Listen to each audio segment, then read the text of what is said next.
A welcome rally in the first quarter with all the major U.S. indices advancing, but are the fundamentals really there to justify these gains? Let's bring in our great guests. Lee Munson is the Chief Investment Officer of Portfolio LLC. Josh Brown from Fusion Analytics, and here on set with us as well, Paul LaMonica, our very own CNN Money Assistant Managing Editor. Guys, thanks for being here. We're glad we have you guys because you make it very interesting. I want to throw the first question, though, to Lee. What do you think, Lee? We've got $100 oil. We've got Europe not exactly on stable ground. Why do the markets seem totally unfazed by this?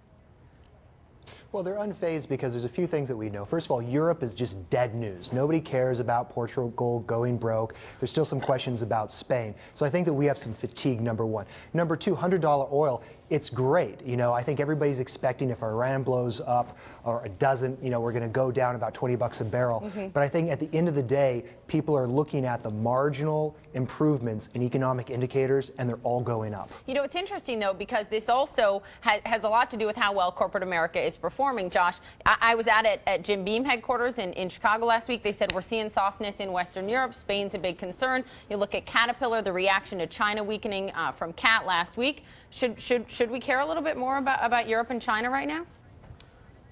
You know, one of my themes since the beginning of the year was that the European thing would kind of subside. We knew that eventually they would become the Fed and backstop everything in sight, and that's exactly what they did. So in the absence of that, the new concern is how slow is China actually slowing? Right. Are we talking What's about relative? Well, are we talking about 7.5% GDP? Or are we talking about worse? And right now, I think we don't know. And if you look at charts of super sensitive, you know, cyclical stocks, they look terrible. The money flow is clearly leaving.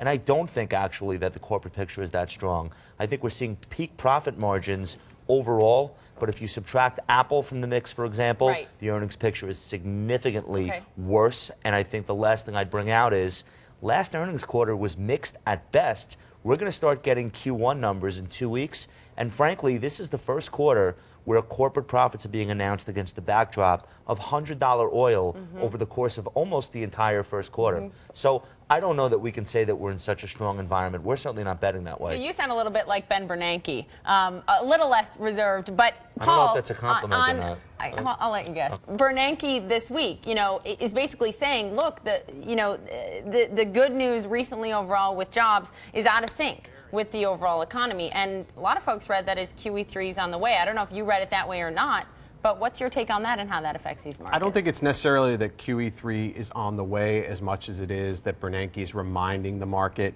that anytime stocks stumble, if there's a hiccup and people start to panic, then maybe there could be some more easing. I mean, I think that's really what the market is kind of holding out hopes for right now, this kind of perfect world of the economy really is improving, but at the same time, Bernanke's not going to pull a Greenspan and jack up rates really aggressively and, you know, pull the punch bowl out, to use that famous metaphor. Lee, want to bring you in here. First, quickly, your reaction on Bernanke. Are you on the same page as Paul? And then on top of that, are the markets being too complacent to what we're seeing out of China right now?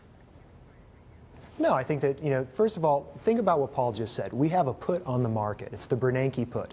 And so anytime there's, you know, growth, we don't have strong growth right now. Jobs are improving, GDP numbers are improving, but not that much. And so the markets are surging because, you know, what the Bernanke is saying is that I'm going to feed you guys to make sure that we stay on track. I think with China, we have to put China into its place. China is slowing because Europe is its largest export market, not the United States. And I think investors out there need to remember Europe buys more from China than the U.S. And so with Europe slowing, of course we're going to get China slowing. I think the real issue is how you position a portfolio and let me try throw to this out limit there, your though. Chinese exposure. Lee, if you don't mind, let me just throw this out there.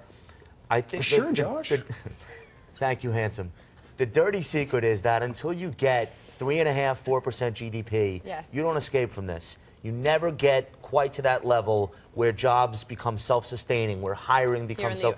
If you don't get above that level, then it's always going to be artificial all the time. And I would argue the Bernanke put is a joke because really there's very little you can do against the backdrop of a balance sheet recession. And has the market stopped? Yeah, but hold on one second here, Lee. I'll get your reaction on this. Has the market stopped pricing in the millions and millions of long-term unemployed in this country? Because even when the job report gets better, that doesn't change. Well, that's the whole thing. So we had QE2, we had Operation Twist. These are beneficial to the stock market. These are not beneficial to hiring. You cannot show me job one that's been created. All you can say, and what the president is saying, is we're saving jobs. And the market at some point has to react to Main Street, right? You know, my clients buy price in a publicly traded market. We don't buy the economy.